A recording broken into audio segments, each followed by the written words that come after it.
Hello everyone, আসসালামু আলাইকুম। আমি অর্পিতা। কেমন আছো তোমরা সবাই? আজকে আমি চলে গিয়েছিলাম দ্য ফ্লো ফেস্ট ঢাকা 2025-এ। যেহেতু আগে থেকেই বাসা থেকে রেজিস্ট্রেশন করে গিয়েছি, তাই আমাদের কিন্তু বেশি প্যারা খাইতে হয় না। গিয়ে আমরা ট্যাপ করিয়ে জাস্ট ঢুকে গিয়েছি। তারপর আমরা হাঁটতে শুরু করলাম। হাঁটতে হাঁটতে চোখে পড়লো কতগুলো কুকুর। তো এই কুকুরগুলো দিয়ে কিন্তু সকালবেলা অনেক খেলা দেখানো হয়েছে, বাট আমরা সেই সময়টায় ছিলাম না। পরে বাসায় এসে ভিডিওতে দেখেছিলাম তাদের খেলাগুলো ছিল কিন্তু অনেক সুন্দর। তো এই তো অনেকগুলো স্টল দেখতেছিলাম হাঁটতে হাঁটতে। তো সবগুলো ঘোরা কিন্তু আমার পসিবলও হয় নাই। তো দিন থাকতে থাকতেই চেষ্টা করেছিলাম কিছু স্টল ঘুরে দেখার। এখানে কিছু শপ ছিল। দেন এখানে কিন্তু যোগা করা হচ্ছিল। তারপরে আমরা কিন্তু এই যে ভিডিও করার জন্য লেকের পাড়ে চলে এসেছিলাম। আমার কাছে কিন্তু বেশ ভালো লেগেছিল লেকটা।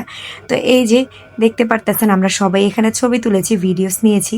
তো দেখতে পারবেন যে ছবি তুলতে তুলতেই কিন্তু সন্ধ্যা হয়ে গেছে। বেশি কিন্তু ঘুরতে পারিনি। ওই পার্টটায় কিন্তু যেমন ঝর্ণাও হচ্ছিল, তারপরে কিন্তু দ্য ফ্লো ফেস্টের মিউজিকগুলো ওখানে হচ্ছিল। তারপরে এই যে সন্ধ্যার একটু আগে আমরা চলে গেলাম বিভিন্ন স্টলগুলো ঘুরে দেখার জন্য। তো হুট করে চোখে পড়লো একটা বাঙালিয়ানা শপ। যে শপটা ছিল পুরোটা খড় দিয়ে তৈরি। তো ভাবলাম যে স্টলটা ঘুরে দেখি। এটা ছিল একটা ট্রাভেল এজেন্সির শপ। তো যাওয়ার পরেই তারা কিন্তু আমাদের চা অফার করে। কুসুম চা, মহারানী চা এবং শিশির ভেজানো চা। যেহেতু মহারানী চাটা আমাদের বাসায় আছে, তাই আমরা কুসুম চাটা নিয়ে নিই। তো এটা ছিল কিন্তু বেশ মজার। এই যে দেখতে পারতেছেন তাদের স্টল থেকে কিন্তু আমরা গিফটসও পেয়েছিলাম বিভিন্ন ধরনের খেলা খেলে। তারপর আমরা আবার হাঁটা শুরু করলাম। হাঁটতে হাঁটতে দেখলাম যে এখানে মিউজিক হচ্ছে। মিউজিকটা কিন্তু আমার কিন্তু বেশ ভালো লেগেছিল। যেহেতু সন্ধ্যা হয়ে গিয়েছিল, সময় পাইনি, তাই কিন্তু আমরা দাঁড়াই নিয়ে ওখানে একটু দেখেই তারপরে কিন্তু আমরা চলে আসতেছিলাম। তারপরে আমরা চলে গেলাম ফ্রেশ অনন্যার শপে। তো এখান থেকেও কিন্তু আমি অনেকগুলো গিফটস কালেক্ট করেছি।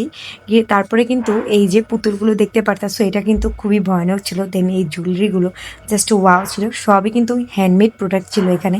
তারপরে কিন্তু আরও ছিল হচ্ছে এখানে বিভিন্ন ধরনের আর্ট গ্লাস, ফ্লাওয়ার বাস এবং বিভিন্ন জিনিস এখানেও আরও ছিল। সব কিন্তু হ্যান্ডমেডের দোকানগুলোই বেসিক্যালি ছিল। এই যে তোমরা দেখতে পারতেছো অনেক ধরনের ট্রেডিশনাল জিনিসগুলো আর্ট করে বিক্রি করা হচ্ছিল।